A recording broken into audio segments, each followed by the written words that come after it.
மக்கள் தானே மன்னர்களே உனக்கு காட்ட வரனா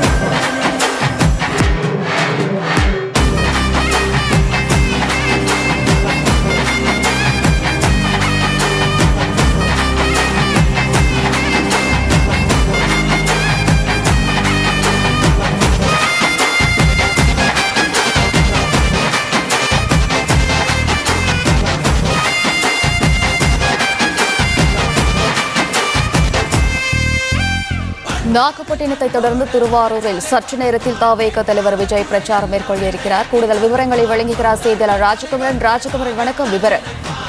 விஜய் பிரச்சாரம் செய்ய உள்ள நிலையில அந்த பிரச்சாரம் நடைபெறக்கூடிய பகுதியில் காட்சிகளை நாம் தொடர்ந்து பதிவு செய்து கொண்டிருக்கின்றோம். ட்ரோன் மூலமாகவும் அதே போன்று நம்முடைய ஒளிப்பதிவாளர்கள் வழங்கியிருக்கக்கூடிய அந்த காட்சிகள் மூலமாகவும் நேரலையிலே நாம் அவற்றை தந்திருக்கின்றோம். ஆயிரக்கணக்கானவர்கள் அங்கே திரண்டிருக்கக்கூடிய காட்சியை பார்க்க முடியும். ஏராளமானவர்கள் தொடர்ந்து அங்கு இருக்கக்கூடிய அந்த கட்டடங்களின் மேலே நின்று கொண்டிருக்கின்றார்கள். நிறைய கட்டுப்பாடுகள் விதிக்கப்பட்டிருக்கின்றன. காவல்துறை விதித்த கட்டுப்பாடுகளை மீற வேண்டும் என்பது இங்கு இருக்கக்கூடிய தொண்டர்களின் நோக்கமாக இல்லை, நாம் நேரடியாக பார்க்கின்றோம். ஆனால் அதற்றையெல்லாம் ஒரு சில கட்டுப்பாடுகளை மீறிதான் அங்கே அவர்கள் நிற்கக்கூடிய சூழ்நிலை இருக்கின்றது. ஏனென்றால் ஒரு குறுகிய பகுதிக்குள் எப்படி பல்லாயிரம் பேர் திரள முடியும் என்பது ஒரு சவாலாக இருக்கின்றது. எனவே விதித்திருக்கக்கூடிய அந்த கட்டுப்பாடுகள், கட்டடத்தின் மேலே நின்று பார்க்கக்கூடாது என்பது உள்ளிட்டவற்றை எல்லாம் அவர்கள் கடந்து அவற்றின் மீது நின்றால்தான் அந்த பகுதியிலே அந்த நிகழ்வை பார்க்க முடியும் என்ற சூழ்நிலை இருக்கின்றது. என்றாலும் கூட பாதுகாப்போடு அவர்கள் நின்று அவற்றை அணுக வேண்டும் என்பதற்கான அறிவுறுத்தல்களையும் தொடர்ந்து தமிழக வெற்றி கழகத்தினுடைய நிர்வாகிகள் வழங்கி கொண்டிருக்கின்றார்கள். விஜய் இன்னும் சற்று நேரத்தில் இங்கு வந்தடைய இருக்கின்றார், தொண்டர்களிடையே பேச இருக்கின்றார். விஜயை பொறுத்தவரை மிகவும் சுருக்கமாகத்தான் பேசுகின்றார். காவல்துறை தரப்பில் வழங்கியிருந்த அனுமதியில் எல்லாம் 30-35 நிமிடங்கள் வரை தான் பேச வேண்டும் என்றார்கள். விஜயை பொறுத்தவரை தான் பேச நினைக்கின்ற கருத்துக்களை பேசுவதற்கு அவருக்கு 3 நிமிடம் போதுமானதாக இருக்கின்றது. அந்த 3 நிமிடத்திலேயே பலரும் பலவிதமான விளக்கங்களை வழங்க வைக்கக்கூடிய சூழ்நிலைக்கு விஜய் கொண்டு செல்லுகின்றார் என்பதையும் பார்க்க முடிகின்றது.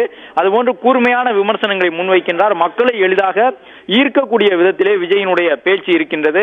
மனப்பாடம் செய்து கொண்டு வந்து அல்லது எழுதி வைத்து படிக்கும் பொழுது மக்களிடம் கிடைக்காத அந்த ஒரு ஈர்ப்பு விஜயினுடைய இயல்பான பேச்சின் மூலமாக மக்களிடம் கிடைக்கின்றது. விஜய் கையிலே சில குறிப்புகளை வைத்துக் கொள்கின்றார். அதாவது நிறைவேற்றப்படாத வாக்குறுதிகள் என்ன, இந்த மாவட்டத்தில் இருக்கக்கூடிய சட்டப்பேரவை தொகுதிகள் என்ன, அந்த தொகுதிகளுக்காக திமுக வழங்கியிருந்த வாக்குறுதிகள் என்ன, அவை ஏன் நிறைவேற்றப்படவில்லை என்பது உள்ளிட்ட தரவுகளை எல்லாம் அந்தந்த மாவட்டத்தினுடைய நிர்வாகிகள் மூலமாக விஜய் பெற்று வைத்திருக்கின்றார். அது மட்டுமல்லாமல் விஜய் வசம் அங்கிருக்கக்கூடிய அந்த பிளே ஸ்டோர் மற்றும் ஆப் ஸ்டோரில் இருந்து பாலிமர் செயலியை QR கோடு மூலம் பதிவிறக்கம் செய்யுங்கள். செய்திகளை உடனுக்குடன் பெறுங்கள்.